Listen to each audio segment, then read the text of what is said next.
Au nom du Père et du Fils et du Saint-Esprit. Amen. La grâce de Jésus notre Seigneur, l'amour de Dieu le Père et la communion de l'Esprit Saint soient toujours avec vous. Savoir annoncer la parole de Dieu à temps et à contre-temps, malgré les railleries, malgré les hostilités, voilà c'est à quoi l'Église nous invite aujourd'hui. En ce dimanche 30 août, 22e dimanche du temps ordinaire de l'année liturgique A, dans la première lecture tirée du livre de Jérémie, le prophète est envoyé par Dieu pour appeler son peuple à la conversion.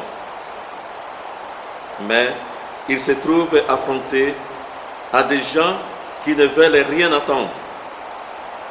Il se voit rejeté de tous et crie alors sa désolation. Je ne parlerai plus en ton nom, Seigneur. Je ne penserai plus à toi. Et Jérémie voudrait échapper à Dieu. Mais celui-ci le séduit. C'est comme un feu qu'il ne peut contenir. Il ne peut se taire, car la vérité de Dieu est plus forte que lui. Malheur à moi si je n'annonce pas la parole de Dieu, dira-t-il par ailleurs. Aujourd'hui encore, nous vivons dans une société qui se laisse imprégner par la mentalité du monde. L'Évangile nous invite à aller à contre-courant, à demeurer témoins de Jésus-Christ, quelles que soient les difficultés ou les hostilités. Oui, nous le savons, la croix nous effraie, comme elle a effrayé Pierre. Elle ne peut être portée que dans la suite de Jésus. Aujourd'hui, comme hier, mes frères et sœurs, le Seigneur ne cesse de nous envoyer des prophètes pour nous dire et redire: convertissez-vous, sinon vous courez à la catastrophe. Nous devons nous ajuster chaque jour à la parole de Dieu et non aux idées du monde. Et Paul, dans la deuxième lecture, après avoir été un persécuteur des chrétiens, il a changé de cap.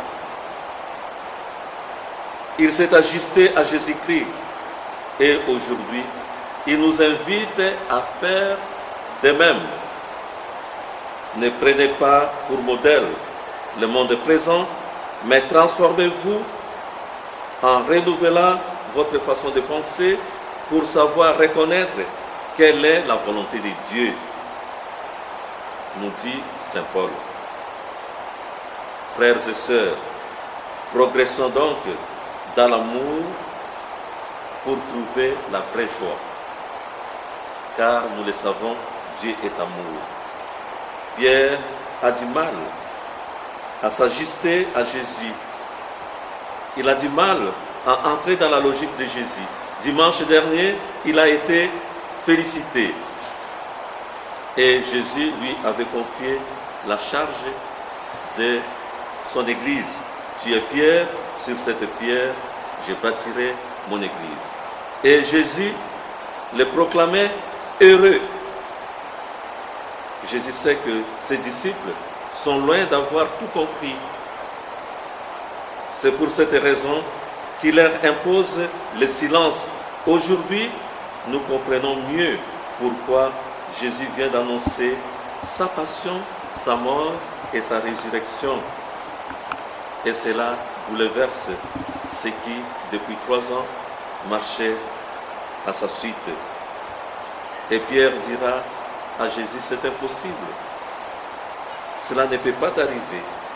Comme Pierre, nous aussi, nous risquons de nous égarer en nous faisant une fausse idée de Jésus, à vouloir la résurrection sans la passion.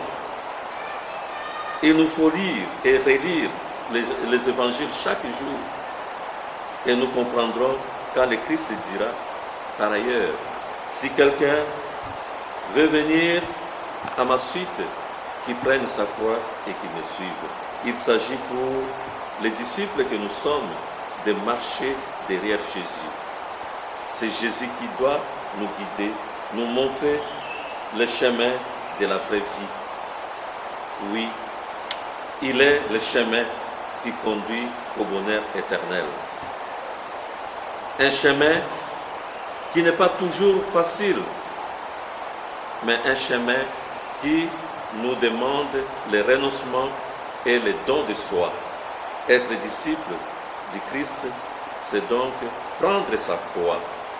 Prions au cours de cette célébration eucharistique pour demander au Seigneur de nous venir en aide, pour que nous soyons toujours et partout à même de pouvoir annoncer sa parole à temps et à contre-temps, quelles que soient les hostilités ou les railleries de ce monde. Et que Dieu vous bénisse, qu'il bénisse également votre fidélité à la suite du Christ, au nom du Père et du Fils et du Saint-Esprit. Amen.